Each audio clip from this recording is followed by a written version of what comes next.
மங்கள பட்டினில் மணக்கோலம் விவாகா வழங்கும் சுபமுகூர்த்த பட்டு தி Chennai silk D நகர் வேளச்சேரி குரோம்பேட் மற்றும் திருவள்ளூர்.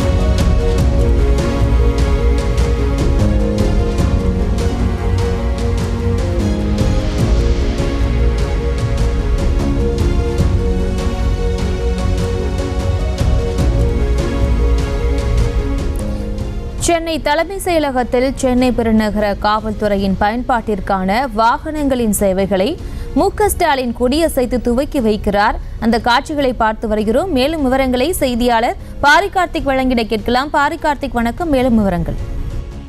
வணக்கம். சென்னை பெருநகர காவல்துறை பயன்பாட்டிற்காக 6,50,00,000 ரூபாய் மதிப்பீட்டிலான 25 ஹோண்டாய் கிரெட்டா, அதே போல 8 இனோவா கிறிஸ்டா மற்றும் 20 பொலிரோ ஜூப் ஆகியவற்றை தற்போது தமிழ்நாடு முதலமைச்சர் திரு மு.க. ஸ்டாலின் அவர்கள் கொடியசைத்து வாகனங்களை துவக்கி வைக்கிறார். மேலும் தமிழ்நாடு நுகர்பொருள் வணிகக் கழகத்தின் 21,81,00,000 செலவில் கட்டப்பட்டுள்ள 16 நவீன நெல் சேமிப்பு தளங்களையும் திறந்து வைக்கிறார். மேலும் தமிழ்நாடு நுகர்பொருள் வணிகக் கழகத்தின் சார்பில் 71 பயன்பாட்டுக்கு இருக்கக்கூடிய பணியாளர்களுக்கு வாரிசுகளுக்கு அடிப்படையில் கருணை அடிப்பிலான பணி நியமன ஆணைகளும் வழங்குகிறார்.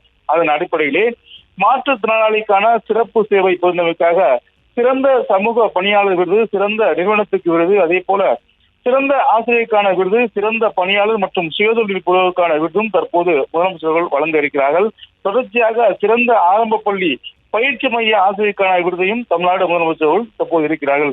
மேலும் சிறப்பாக பணியாற்றிய ஓட்டுநர்கள் மற்றும் நடத்துனர்களுக்கும் தற்போது விருது வழங்கப்படுகிறது. அது தொடர்ச்சியாக கைத்தொழில் மற்றும் தொழில்நூல் துறை சார்பில் சிறிய அளவிலான ஜவுளி பூங்கா திட்டத்தின் கீழ் 6 சிறிய அளவிலான ஜவுளி பூங்காக்களுக்கு திட்ட ஒப்புதல் அரசாணையும், ஜவுளி தொழில் முனைவோருக்கு அரசு மானியம் வழங்குதல் திட்டத்தின் கீழ் 17 தொழில் நிறுவனங்களுக்கு 10 விழுக்காடு கூடுதல் மூலதன முதலீட்டையும் தற்போது 9.25 கோடி ரூபாய்க்கான காசோலையை வழங்குகிறார்கள்.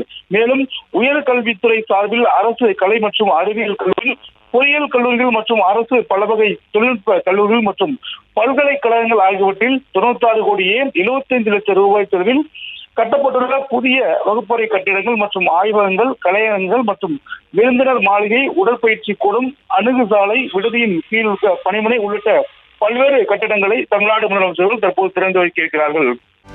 செய்திகளை உடனுக்குடனும் துல்லியமாகவும் தெரிந்து கொள்ள சப்ஸ்கிரைப் பண்ணுங்க.